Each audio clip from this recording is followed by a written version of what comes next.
आज हम लोग पढ़ने चल रहे हैं घन और घनमूल। इससे पहले वर्गमूल आप पढ़ चुके थे, square root. Cube and cube roots क्या है ये ध्यान रखें। जैसे अगर किसी संख्या का हम घन करें, मतलब किसी संख्या का आपस में 3 बार गुणा करें, 1 into 1 into 1 that is 1 cube, और 1 क्यूब का मान क्या होगा 1। 2 गुणे 2 गुणे 2 मतलब 2 क्यूब, और 2 क्यूब का मान क्या होगा 8। 3 गुणे 3 गुणे 3, 3 तिया 9, 9 तिया 27। 4 गुणे 4 गुणे 4, 4 का क्यूब हुआ, या 4 चौक को 16, चौक को 64।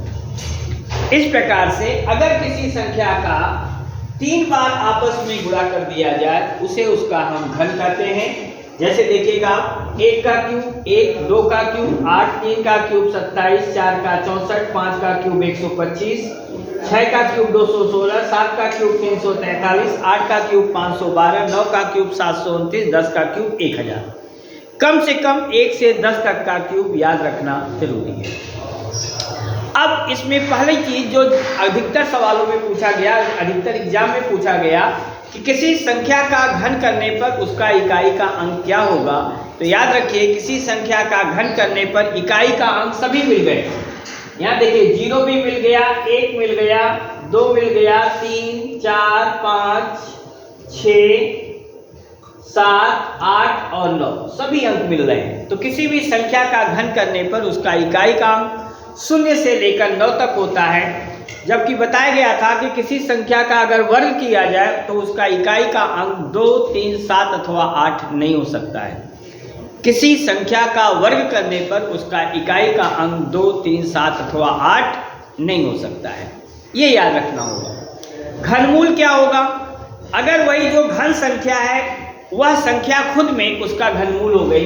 जैसे अगर हम लिख देते क्यूब रूट ऑफ 8, तो 8 किसका है? 2 का है क्यूब, इसलिए इसका घनमूल क्या हुआ +2। ध्यान रखिएगा माइनस का क्यूब माइनस होता है, प्लस का क्यूब प्लस होता है, इसलिए अगर माइनस संख्या है तो उसका घनमूल माइनस होगा।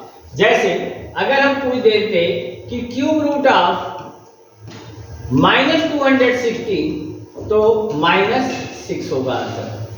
क्यों? क्योंकि संख्या क्या है -6 का क्यूब है। अब इसमें ज्यादा सवाल जो पूछे जाते हैं दशमलव संख्या का घनमूल निकालना। आपके सामने 7 सवाल लिखे गए हैं, जरा देखिएगा। इसमें कुछ दशमलव के हैं, कुछ cube root of cube roots के सवाल हैं। पहला है देखिए, तो इसमें जैसे वर्गमूल में हम 2 का पेयर बनाते थे, यहाँ 3 का पेयर बनाते हैं। कितने का पेयर? 3 का पेयर बनाते हैं। यहाँ पहला पेयर कितना हो गया? 3 का। देखिए 1, 2, 3, 64। 64 किसका क्यूब है? 4 का। तो 64 का घनमूल पहले सीधे लिख लीजिए 4। एक पेयर के बाद दशमलव है, एक स्थान बाद दशमलव हो गया, इसका घनमूल आ गया 0.4। यहाँ देखिए यहाँ भी एक पेयर मतलब 3 स्थान बाद दशमलव है। 343 किसका क्यूब है? 7 का क्यूब 343, यहाँ हो गया 7, एक स्थान बाद दशमलव हो गया, इसका आंसर हो गया 0.7। यहाँ देखिए 2 पेयर बन गए, 2 पेयर। 8 किसका क्यूब है? 2 का क्यूब है, इसका घनमूल तो हो गया 2, लेकिन 2 पेयर है तो 2 स्थान पे दशमलव होगा, इसका आंसर हो गया 0.02। अगर देखिएगा यहाँ पर भी 2 पेयर बन गए, 216 का 1, 0 वाले का 1, तो 216 का घनमूल कितना हुआ? 6, यहाँ लिखा 6 और 2 स्थान पे दशमलव 0.06, दैट्स योर आंसर। तो जब दशमलव संख्याएं होंगी तो उनका घनमूल इस तरह से पेयर बनाकर किया जाएगा। अगर पेयर नहीं बनता इसका मतलब वो संख्या परफेक्ट क्यूब नहीं है। अब यहाँ देखिए एक अलग तरह का सवाल, घनमूल का घनमूल है। पहले इस 216 का क्यूब रूट आप निकालिए। 216 का क्यूब रूट क्या हुआ? 6 हुआ, 6 यहाँ जुड़ जाएगा, 21 और 6 हो गया 27, 27 का घनमूल क्या हो गया? 3, दैट्स योर आंसर। यहाँ देखिए 729, हमेशा राइट टू लेफ्ट चलना है, इधर से इधर। 729 का घनमूल 9, 9 यहाँ जोड़िए, 503 में 9 जोड़िए 512, 512 का घनमूल 8, 8 यहाँ जोड़िए 125, 125 का घनमूल कितना हो गया? 5। That's your answer is 5। और लास्ट क्वेश्चन देखिएगा 216 इसका घनमूल 6, 21 और 6 27 हुआ, 27 का घनमूल 3 यहाँ जुड़ गया, 61 और 3 64, 64 का घनमूल 4 हुआ, 4 यहाँ जोड़ लिया, 216 का घनमूल क्या हो गया 6। आपका उत्तर क्या हो गया 6। ओके, अब इस बात का एक और ध्यान रखिएगा कि अगर हमारे पास जो घनमूल संख्या है, घनमूल संख्या जो है उनका ये ध्यान रखिएगा कि अगर दशमलव में है तो पेयर बनाना जरूरी है, नहीं तो आप केवल और केवल 1 से 10 तक का क्यूब याद रखिए। हम बड़ी से बड़ी 6 अंक 7 अंक तक की घनमूल संख्याओं का जो पूर्ण घन है उनका घनमूल निकालने हम अगले वीडियो में आपको बताएंगे जरूर से।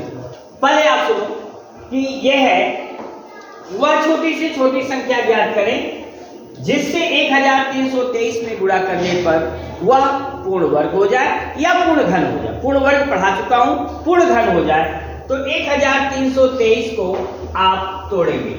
देखिए आप अंकों का योग 3 2 5 3 8 1 9 है, इसका मतलब संख्या 3 से अवश्य विभक्त होगी। 3 से इसको काटिएगा, 3 चौक को 12 1, 3 चौक को 12 3 1 कम 3, 4 4 8 1 9, फिर 3 से कटेगा ये 3 1 कम 3 1 4 14, 3 चौक को 12 2 3 7 21, 7 4 11 1 12, फिर 3 से कट रहा है 3 चौक को 12 2 3 9 27 49, सभी लोग जानते हैं 7 से कटता है, फिर 7 1 कम 7। ये देखिए यहाँ पेयर कितने का बनाएंगे 3 का बनाएंगे, तो एक पेयर पूरा बन गया 3 का, और यहाँ पर इस पेयर नहीं बन पाया 7 का, और यहाँ पर एक 7 की कमी हो गई।